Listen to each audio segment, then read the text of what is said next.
Ngomongin tentang sekolah untuk anak Autism Spectrum Disorder atau ASD. Di sini ada komen, kalau nggak salah untuk mendaftar SD negeri perlu ada hasil tes dari psikolog. Apakah itu tes IQ? Berarti anak ASD tetap harus dites juga dong? Masih bingung.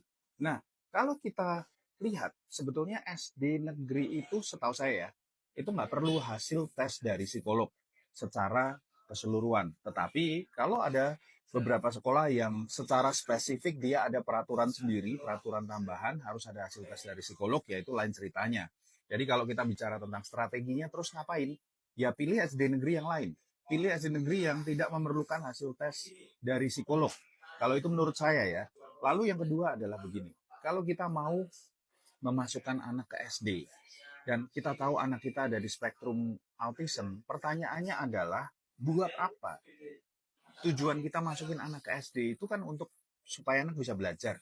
Tapi kalau anak kita di spektrum autism dan tidak bisa mendapatkan manfaat dari sekolah itu, ya jangan dipaksakan gitu ya. Saya sudah bikin konten sebelumnya tentang bagaimana anak di spektrum ASD ini cara pikirnya, cara belajarnya berbeda dengan anak-anak pada umumnya. Ada orang tua yang berpendapat bahwa oh kalau anak saya masukin sekolah nanti bisa bergaul dengan teman-temannya, bisa belajar bersosialisasi, bisa nantinya terstimulasi untuk ngomong. Ini adalah pemikiran yang belum tentu benar. Mengapa demikian? Karena anak di spektrum ASD itu, yang pertama, mereka punya kendala di dalam komunikasi. Yang kedua, kendala di dalam sosialisasi. Bersosialisasi pun ada beberapa yang tidak tertarik dengan orang lain. Dan yang ketiga, mereka sering melakukan gerakan yang diulang-ulang, yaitu stimming. Nah, kalau mereka bersosialisasi aja nggak minat, mereka dengan teman-teman aja, temennya ngapain, mereka malah stimming sendiri. Menurut Anda, apakah anak-anak kita ini akan bisa berinteraksi dengan anak lain? Atau dibalik, anak lain mau nggak berinteraksi dengan anak kita kalau anak kita stimming sendiri? Lalu kalau komunikasi mereka belum bisa, dimasukin SD, terus nanti mereka belajarnya bagaimana? Ya, seringkali saya melihat beberapa orang tua itu memaksakan anaknya masuk ke SD. Kelas 1, kelas 2 masih oke, bahkan didampingi dengan guru yang shadow teacher. Ya, harusnya shadow teacher itu tidak melakukan hal-hal yang terlalu membantu anak. Shadow itu kan bayangan ya.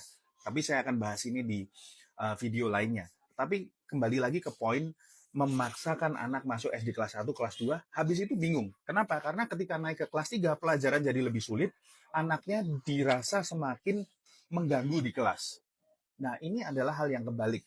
Ya, harusnya orang tua itu memfokuskan untuk membenahi perilaku anak dulu, baru setelah perilakunya benar, belajar untuk belajarnya benar, baru bisa siap untuk masuk ke SD. Jadi begitu ya.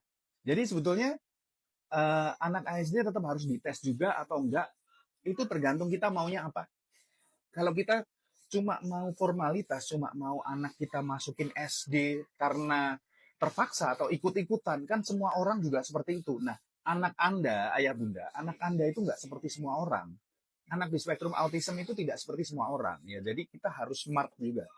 Kalau mau membantu mereka secara maksimal, kita nggak bisa mengikuti apa yang dilakukan semua orang.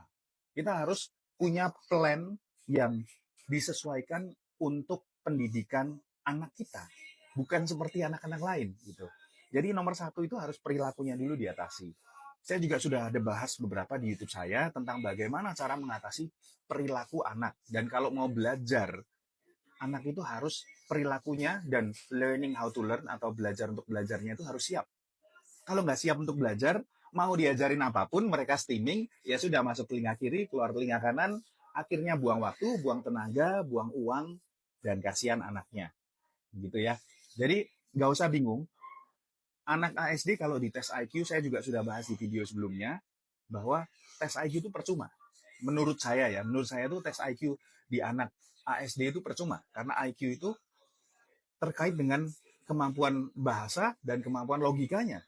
Padahal anak ASD itu punya keterbatasan di situ, gitu ya. Kecuali anak Anda ada di spektrum Asperger, itu lain ceritanya. Oke, jadi jika Anda mungkin punya pendapat lain atau ada pertanyaan, silahkan tulis di kolom komen. Semoga konten ini bermanfaat dan God bless you all.